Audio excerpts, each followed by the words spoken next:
जय हिंद दोस्तों। तो आज हम बात करते हैं भारत की रियासतों का जो एकीकरण था चल रहा था अपना पार्ट 2 आज बात करते हैं। तो अपन ने पहले पार्ट में अपन ने हैदराबाद रियासत तक अपन ने बात कर ली थी, ठीक है। आज हम बात करने वाले हैं कश्मीर इशू वाला सिस्टम। तो जो कश्मीर के राजा हैं वो कौन है? हरी सिंह कश्मीर के राजा हैं और पीएम जो हैं यहाँ के कौन है? मेहर चंद महाजन यहाँ के पीएम हैं, ठीक है। तो जब जो भारत का जो है तो विभाजन हुआ था तो दो नए देश बने थे, कौन? पाकिस्तान और भारत। मतलब नए देश की बात करें, एक भारत ही था एक पाकिस्तान बना था, ठीक है। तो पाकिस्तान जो है तो धार्मिक देश बना था, ठीक है। धर्म के आधार पर कौन देश बना था? पाकिस्तान। और जो है तो भारत जो है तो क्या लोकतांत्रिक देश बना था, कौन? भारत, ठीक है। तो जो कश्मीर के जो राजा हैं हरी सिंह, इन्होंने क्या किया कि ना तो इन्होंने पाकिस्तान से मिलना उचित समझा और ना ही इन्होंने भारत के साथ मिलना उचित समझा, ठीक है। तो क्या हुआ कि जे किसी के साथ नहीं मिले तो इन्होंने अपने आप को क्या कहा? स्वतंत्र रखना अपने आप को उचित समझा। मतलब कश्मीर को बोले कि अपन स्वतंत्र रखेंगे, ठीक है। तो क्या हुआ कि अगर ये स्वतंत्र रखेंगे तो फिर भाई पाकिस्तान वालों ने कहा रुको। तो फिर इन्होंने क्या किया कि कश्मीर पर 22 अक्टूबर 1947 को क्या कर दिया? आक्रमण कर दिया, ठीक है। तो 22 अक्टूबर 1947 को क्या कर दिया? पाकिस्तान ने कश्मीर पर आक्रमण कर दिया 10,000 कबीलियाई के साथ। किसके नेतृत्व में? अकबर खान के नेतृत्व में 10,000 कबीलियाइयों के साथ पाकिस्तान ने कश्मीर पर क्या कर दिया? आक्रमण कर दिया, ठीक है। तो हरी सिंह दौड़े दौड़े आए भारत सरकार के पास कि भाई हमारी हेल्प करो, हम पे अटैक हो गया। तो फिर जो अपने रियासी मंत्रालय के मंत्री सरदार वल्लभ भाई पटेल बोले और जवाहरलाल नेहरू, नहीं भाई ऐसा कुछ नहीं होगा, पहले आप विलय पत्र पर आप हस्ताक्षर कीजिए, फिर हम आपकी क्या करेंगे? मदद करेंगे। तो 26 अक्टूबर 1947 को विलय पत्र पर हरी सिंह ने क्या कर दिए? हस्ताक्षर कर दिए, ठीक है, ठीक है। विलय पत्र पर हस्ताक्षर कर दिए कब? 26 अक्टूबर 1947, ठीक है, ठीक है।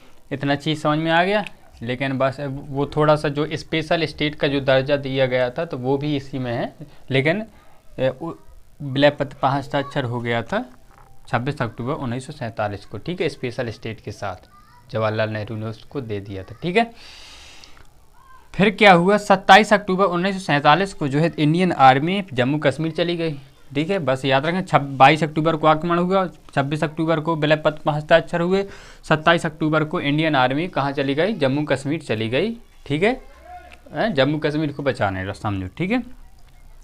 फिर क्या हुआ? 2 नवंबर 1947 को जब चीज़ें जो है सामान्य हो गई तो जवाहरलाल नेहरू जो अपने पीएम थे उन्होंने कहा, जवाहरलाल नेहरू ने 2 नवंबर 1947 को ऑल इंडिया रेडियो पर क्या भाषण दिया कि जब स्थिति सामान्य हो जाएगी तो क्या किया जाएगा? बताओ, जब स्थिति सामान्य हो जाएगी उन्होंने क्या कहा? जवाहरलाल नेहरू ने कहा कि जब स्थिति सामान्य हो जाएगी तो जम्मू कश्मीर में अपन क्या करा लेंगे? जनमत संग्रह करा लेंगे, ठीक है। जनमत संग्रह करा लेंगे कि भाई जो जम्मू कश्मीर के लोग हैं पाकिस्तान में मिलना चाहते हैं कि भारत में मिलना चाहते हैं, ठीक है। जनमत संग्रह से यही तो बात होने थी सिद्ध। तो फिर लेकिन थोड़ा सा लोचा इधर हो गया कि 30 अक्टूबर 1947 को जवाहरलाल नेहरू ने पाकिस्तान की शिकायत यूएनओ में कर दी, ठीक है। पाकिस्तान की शिकायत यूएनओ में कर दी कि भाई इन्हें अटैक किया है कहाँ? कश्मीर पर। तो फिर जो है तो यूएनओ में शिकायत जवाहरलाल नेहरू ने कब की? 30 दिसंबर 1947 को।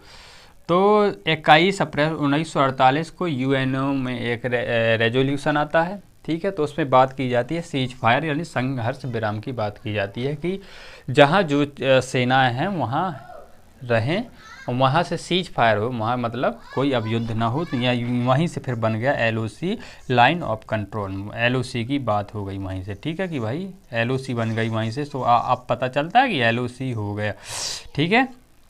तो वहाँ से संघर्ष विराम की जो है रेखा वहीं से आ गई, ठीक है। तो ये मोटा मोटा आप क्या कश्मीर इशू, इसमें आपको पूरी चीज़ें समझ में आ गई होगी। पढ़ते हैं राज्यों के पुनर्गठन के बारे में, ठीक है। तो आज़ादी के बाद 1950 के में जो है तो राज्य कहाँ 4 भागों में डिवाइड थे, part A, part B, part C और पार्ट डी, ठीक है।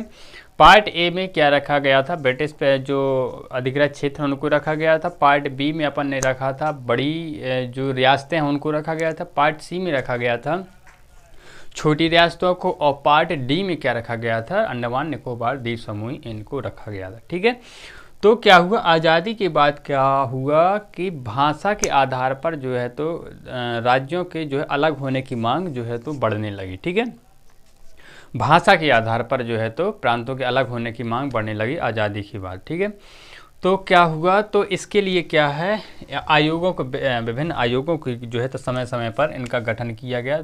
तो पहला भाषाई प्रांतीय आयोग जो गठन किया गया था वो था एस के धर की अध्यक्षता में। ठीक है, एस के धर आयोग पहला आयोग जो है तो भाषाई प्रांतीय आयोग जो गठित किया गया था, एस के धर आयोग। इसके जो अध्यक्ष थे, अध्यक्ष कौन थे, एस के धर। ठीक है, अध्यक्ष कौन थे, एस के धर। ठीक है, एस के धर की अध्यक्षता में इसको क्या कर दिया गया था, गठित किया गया था।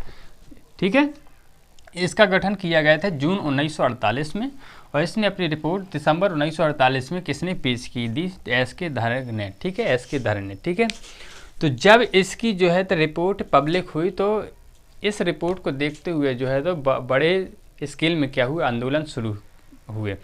तो आंदोलन शुरू हुए तो तुरंत अपन ने क्या कर दिया, तुरंत जो है दूसरे कमेटी की गठित कर दी गई, जिसका नाम था JVP कमेटी जो है तो गठित कर दी गई दिसंबर 1948 में। देखो 2 दिसंबर 1948 में इसकी रिपोर्ट आई एस के धर आयोग की, और दिसंबर 1948 में ही JVP कमेटी को क्या कर दिया, गठित कर दिया, क्योंकि आंदोलन बहुत स्केल में होने लगे थे। ठीक है, तो दिसंबर 1948 में JVP कमेटी की क्या कर दिए गए हैं जो है तो JVP कमेटी का गठन कर दिया गया था। जे से अपना क्या हो, JVP मतलब जे से क्या है भाई, जवाहरलाल नेहरू। ठीक है, जे से जवाहरलाल नेहरू, भी से सरदार वल्लभ भाई पटेल, सरदार वल्लभ भाई पटेल। ठीक है, सरदार वल्लभ भाई पटेल भी से, और पी से क्या है, पट्टाभी सीतारमैया।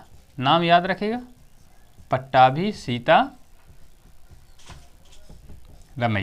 जो इनके पूरे हो गए। जे से अपने कौन, JVP कमेटी जो हुआ था उसमें जे से अपने जवाहरलाल नेहरू थे, भी से सरदार वल्लभ भाई पटेल थे, पी से पट्टाभी सीतारमैया थे। ठीक है, जे अपने जे थे, जे से अपने जवाहरलाल नेहरू, जे कौन थे, अध्यक्ष थे। JVP कमेटी के जो अध्यक्ष थे वो कौन थे, जवाहरलाल नेहरू थे। तो ये चीज़ अपन को याद रखना है, पूछ लिया जाता है कि भाई JVP में भी किसको जो दर्शाता है, तो सरदार वल्लभ भाई पटेल को। ठीक है, तो ये अपन याद रखेंगे। इसका गठन आपको पता है दिसंबर 1948 में किया गया था। इसको अपन क्या कर दें, मिटा देते हैं। ठीक है, गठन दिसंबर 1948 में, और इसने अपनी रिपोर्ट अप्रैल 1948 में क्या कर दी थी, पेश कर दी थी। ठीक है, अप्रैल 1948 में JVP कमेटी ने भी अपनी रिपोर्ट जो है तो प्रदर्शित कर दी थी। ठीक है, तो इनकी रिपोर्ट को देखते हुए भी जो है तो एक आंध्र प्रदेश के तरफ साउथ के जो है तो एक लीडर थे जो पोट्टी श्री रामुलु नाम से, उन्होंने क्या किया, एक आमरण अनशन कर लिया। किसके लिए, भाषाई के आधार पर अपने यानी राज्यों को गठन करने के लिए। ठीक है, तो इन्होंने क्या किया, एक आमरण अनशन कर दिया। तो इनकी क्या हुई, 56वें दिन क्या हुई, मौत हो गई इनकी। क्वेश्चन पूछ लिया जाता है कि भाई जो राज्यों के पुनर्गठन में जो है तो जो इनका जो पोट्टी श्री रामुलु का, इनकी क्या हो गई थी, आमरण अनशन में, भाषाई के आधार पर राज्यों के गठन के लिए आमरण अनशन में इनकी 56वें दिन मौत हो गई थी। तो ये इनका नाम याद रखेंगे।